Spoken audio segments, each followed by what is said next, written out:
Hi, hello. Um, I've been trying to do one of these types of vlogs for a while. Um, I don't really know how to talk to people, or to talk in general, especially by myself. Talking by myself is bizarrely difficult. I'm talking now as if I'm talking to a person. Um, like that's the only way I can push myself to not sound utterly incomprehensible. Um, Not that incomprehensibility is a bad thing, but uh, perhaps the first vlog should be talking as if I'm talking through your dreams and nightmares, you know. Um, Resident Evil, the remake, uh, all the backgrounds and locations and buildings in that game are pre-rendered, which means that they can all look hyper-detailed and hyper-realistic and intense graphically. Um, and if you put that in opposition to the original Resident Evil on the PlayStation 1, you can see that all the big empty hallways and prelude mansion, almost a Metal Gear VR mission type structure, um, not dissimilar to the lab that you eventually go into at the end of Resident Evil Remake. Um, because that's what's really cool about the structure of the mansion. A lot of people say that the coolest thing about Resident Evil 1 in particular, in both games, is the design of the mansion and how the monsters interact within that mansion.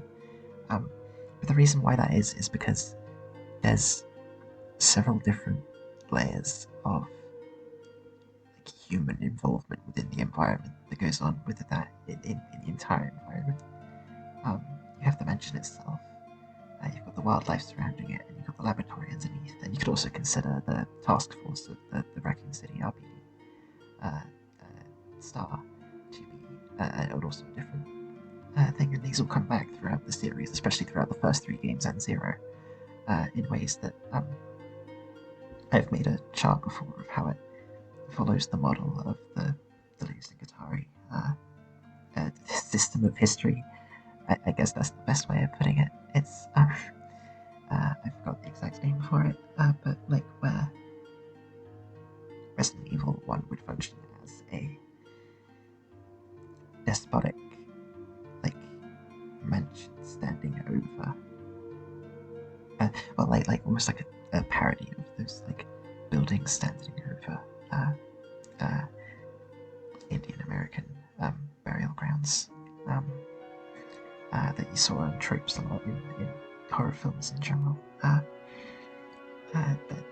This despotic mansion, which is created by a guy who just made the entire place feel like a full of traps and mechanisms and devices that feel video gamey in of itself as a big antique antique of the moment. Like it being considered antique of the moment because that's how it's viewed in the game. It's on the meta level of playing the game, designing the game. They are designing the mansion to be antique as it is. So the idea that the actual creator of the mansion is designing it to be antique in order to feel how things are designed in that place in order to track or confuse or deceive even themselves creates that despotic mode over the wildlife, which would just be tribal, I guess we could call it for now. That's why every single monster that is in the mansion doesn't feel like it fits in the mansion. Zombies, for as much as they're associated with all those things, zombies aren't really associated with mansions. They're associated with graveyards and big cities and apocalypses. And yes, there are graveyards in Resident Evil, but there's graveyards in vampire movies. And those don't have to have zombies in them. Where are the vampires in Resident Evil? Where are the big counts or the vampiresses? There is none. It's just wildlife, humanity, and experiments. None of it is supernatural as much as it is, of the Earth. I think that's the best way of putting it without making it sound like I'm going on a slightly diluted Spy Kids 2 technology pad argument, which is a disservice to the message of that film. But like the sciencing signifiers the Resident Evil Zero proceeds to chronologically, at least in the game's release, put out, is that the trains linking underground and all the different sort of forms of where all of these experiments are happening both represent the signs and signifiers of whatever words we are swapping the order of, like whether we are looking at what is being signified. So we look at like a snake, and we give that word to it, snake, and then snake operates through one of our household mentions like this, which is operated in conjunction with and outside of the snake itself, which is just a big snake. It's similar with all of the creatures, even the ones that don't exist in reality and are created from the lab below. The fact that design follows the dimension and the lab below as sort of like the programmers themselves in the lab recreating the mansion from the original game, from a base that looks like the original game, only adds to this, as if the mansion itself is the product of everything, all of that. I think that as the games go on, they go into Resident Evil 2, which takes place again primarily into a police station. So while Resident Evil 0 takes place in all the corridors and antechambers between things, like the antechamber of the media dimension, which is also a fascinating construct of how to take that Resident Evil concepts and apply it to a company like Nintendo, or like directly to Nintendo rather than adjacent to Nintendo, or what we consider to be Japanese game developers for like casual games, or among the greater audience. But like the antechambers and selects like transitionary rooms, like transitionary between how we format language in Resident Evil 0. You can't begin with that, obviously, which is why it's Resident Evil 0. It is the groundwork, but it is the in-betweens. So that's why it technically comes sort of last, kind of, in the chronological order if we're going to make the games, because the original games and but so yeah, the fact that Resident Evil 2 takes place in the police station, the models kind of after the mansion. Yes, you're in the city, but you don't see much of it from the outside. The police station again acts like a despotic zone. It is a system of control. This time, not of itself, in like its surrounding old money atmosphere, just placing a mansion in hell and saying, "Yes, this is my land." The police station acts as like the operation in of itself. This is my land, and every officer is allowed to think it's their land. The remake actually expands on this really cool. It has loads of different things about officers betraying each other and like a lot of intense meat imagery, which is reminiscent of Texas Chainsaw Massacre, of that sort of violent impaling of a system like that in like a capital zone, which is now the city, not the hillside. And Resident Evil 3 goes even further with this by being the only one to sort of like explore loads of different areas all throughout the city. There's like a clock tower, there's a laboratory at the end, of course, but there's different shops, streets, warehouses, more streets. Maybe that's why the third remake couldn't like live up to that as much. It's difficult to create the schizo model of that. And so if again, if to put it down simply, then yeah, Resident Evil 0 is signs and signifiers. Resident Evil is this despotic over signs and signifiers. Resident Evil 2 is the despotic capital over the despotic and signs and signifiers. And Resident Evil 3 is the schizo capital. Everything sort of like becomes a designated despotic signal of its own in sort of like a paranoiac umbrella corporation control emergency, which Resident Evil 3 remake does capture kind of in the beginning of its game. That's really only it. It sort of just forgets about it as it goes along and becomes sort of like a typical action story. Maybe there's more I'm missing. I don't know. I think I could go back to it. The reason I'm sort of explaining that is because I'm in my room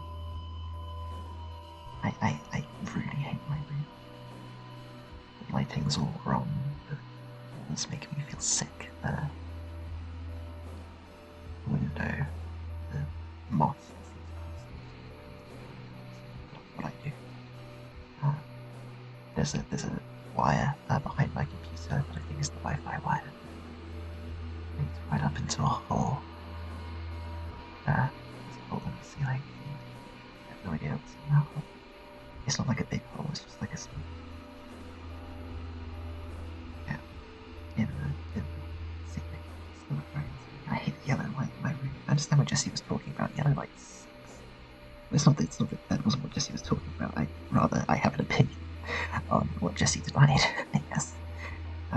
Is that while the yellow in his videos gave those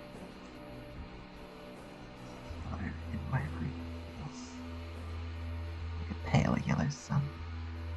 Like something that just throbs and pulsates and grabs me into a stagnant coffin.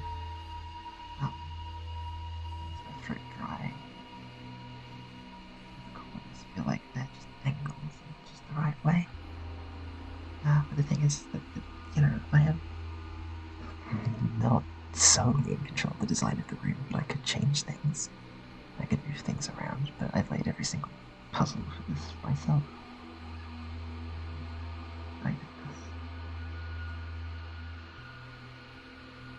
I created this for myself.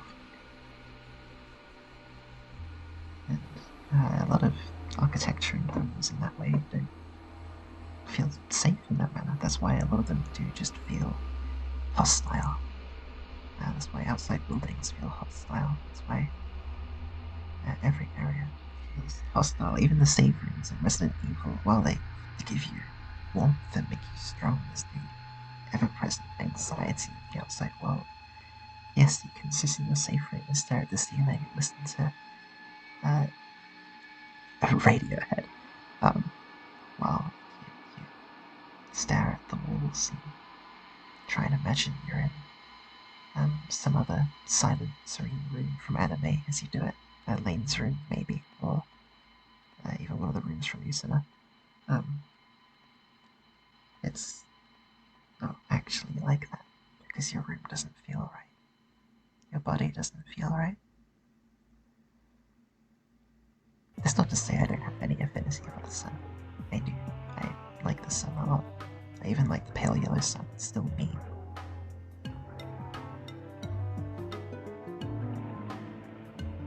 In contrast, Resident Evil Silent Hill works on the structure of DreamWorks, or at least an attempt at gathering around that, the dream work of Freud, where the symbol of the dream is something that is either hidden or obscured by the layers of that thing itself, with the dream work obscuring itself. I'm saying this in incredibly basic terms, not necessarily wrong, but I'll explain it.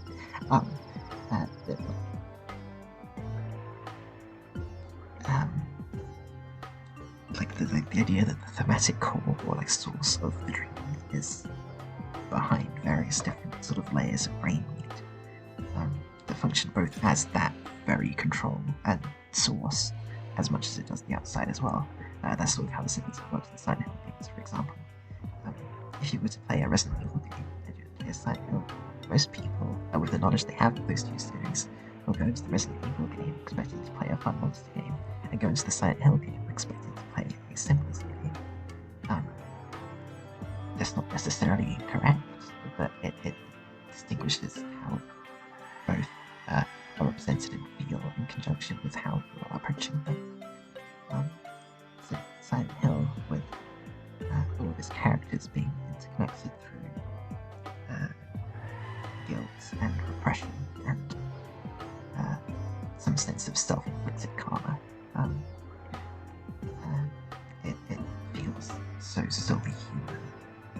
Every street corner, every town, every building feels so us that we just feel as if that is what it is.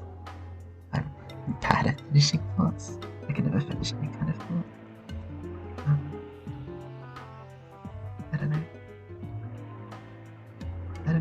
wanted to say all that, really. I've been trying to write something about that for a long while, but I can't. I can't do it. Whenever I try and start, I just stare at my screen and think about how simultaneously everything that I want to say is obvious and yet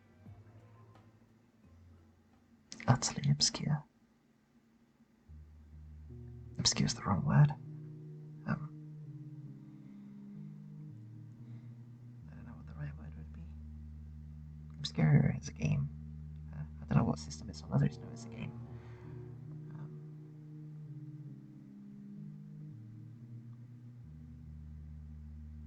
Dead Air. That's also probably the name of the game. If somebody doesn't have the name Dead Air for the name of the game, they should.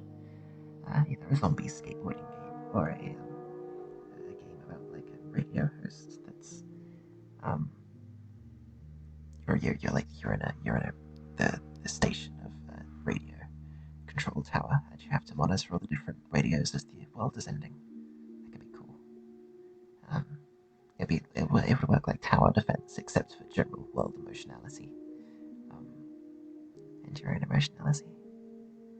And you'd have all the controls that you'd be able to operate, and all of them would have the Half-Life sound effects. Not because they're stolen assets, but because the person, the character in game, put them there as sound effects to operate for all the controls and triggers. Like when you used to boot up old computers and put Ace Ventura sound effects and all the different click stuff. People still do that with Death Grips, I think.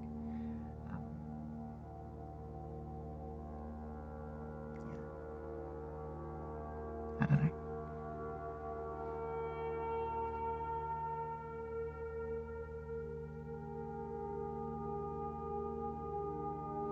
I find it hard to talk about myself, even though I find it incredibly easy to think about myself.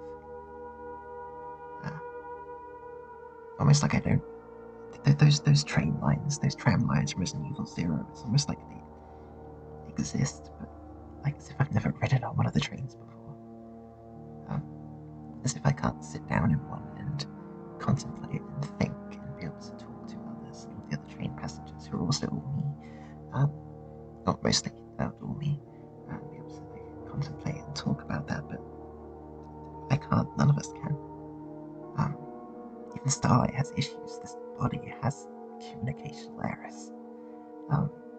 I try and explain that to people, and I do believe them when they say that I am able to be talked to. I can talk to people. I can talk to people. That's the thing. I'm not amazing at talking to people, but I can carry conversations.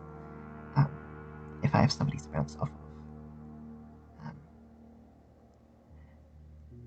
Hi guys.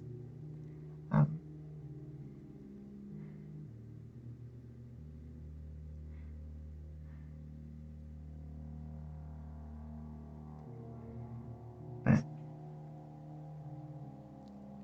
it's like I do think in visuals, and I think in like that trend that happened a while ago with all the horror game YouTubers and like just general people aesthetic, all the people that grew up on the horror game YouTubers, I say rather.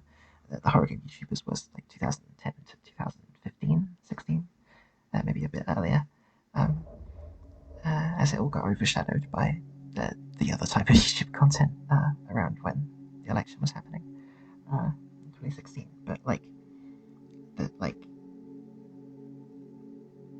horror people who grew up on those horror YouTubers, they came together and just sort of have this sort of shared aesthetic of what horror games are like, of what the horror aesthetic is like, and the back rooms is something that sort of comes out of that shared collectivity, regardless of where it actually came from. I'm not even interested. I am. That's a lie. Like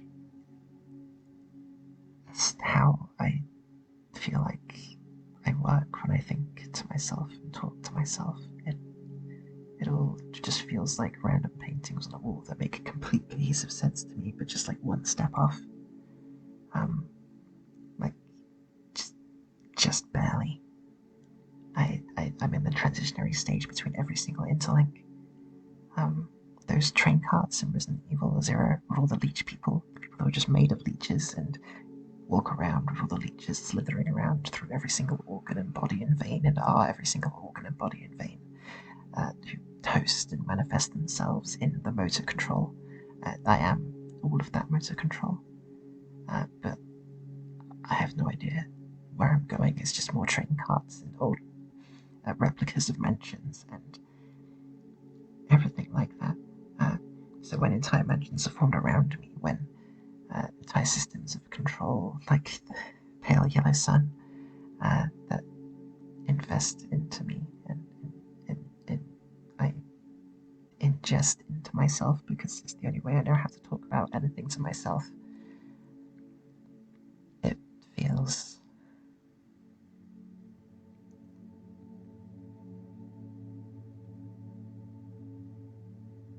wrong. Something does just feel off and wrong when I'm alone. Maybe that is a sign that I should be alone more often, but I generally do just feel better. I am an extrovert, introvert, introvert, extrovert. I am Pinkie Pie and I am Fluttershy. I am Fluttershy, wandering around these halls and desperately trying to connect my body together, content to just sit and stare. I am Pinkie Pie, rapidly talking and bouncing off of other people's thoughts because there is somebody that is there to talk to, but as I'm talking now, there's no one. I know there will be. I know I can guess to any sort of one of these comments, but there's just me. There's my alters, but even the way I talk to my alters is through conventions other than typical communication. The most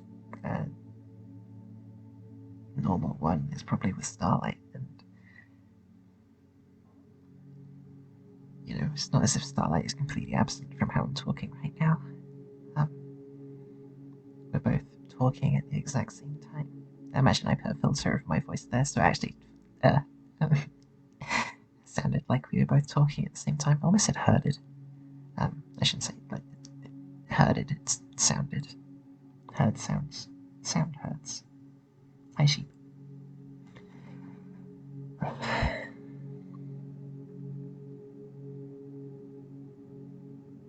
am a chimera.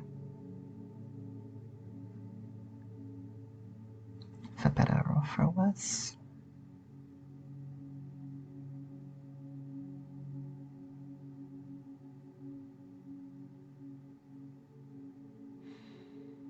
I do want to make more things. I am going to eventually do that big Nagamampa essay. I am going to make something about porn games. It is admittedly not the games in general, but sex and porn is admittedly a pretty significant part of my life, to the point that I'm actually kind of ashamed of it, but I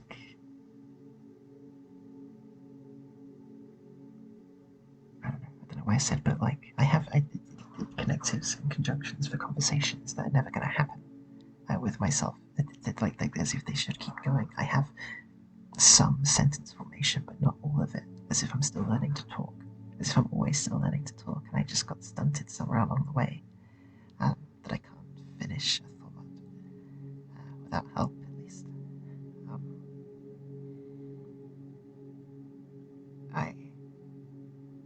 That's why I absorb everything in. That's why I like big sample mashes as genres, and just take and take and take and take and take and feel, and then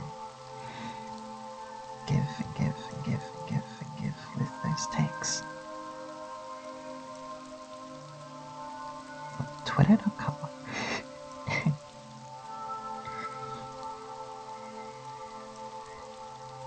That wasn't a joke. I said it with the emphasis on the line delivery that it was a joke, but it wasn't really a joke. Or I guess I wasn't really thinking about it. I haven't really thought about any of this. Imagine I can just comment on what I'm actually doing. I am rather uncomfortably sitting on my chair because I'm just talking like buried in my legs, and then I'm probably gonna have like pins and needles when I pull them out. I'm watching the time ticker on Audacity tick by, and seeing all my speech manifests in the dark blue spikes. I'm looking down below and seeing this space remaining for recording 11 hours and 24 minutes, and thinking I could just leave this on for a whole day, for like half a day, the whole day for like a week, and just capture like a daily life. So I want to make memories. I want to make memories even if they're inconsequential, or weird, or boring, or whatever.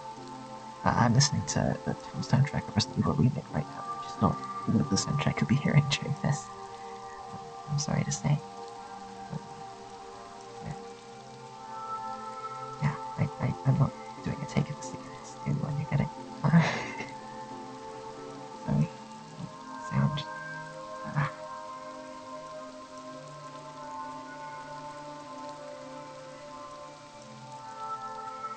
I think I want to say, like,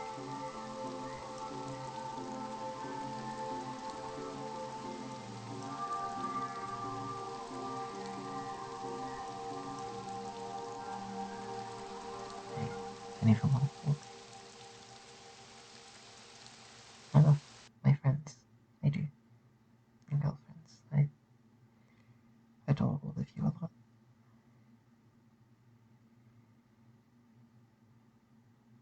You do legitimately bring out the best in me, and I feel afraid that when I talk to myself like this, it is just the absolute the worst. What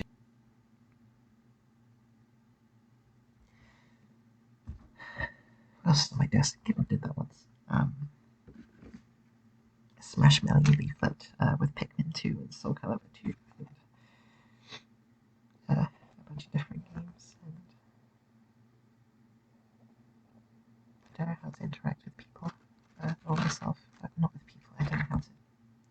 I am a void. I am a void. I am a weird anomaly.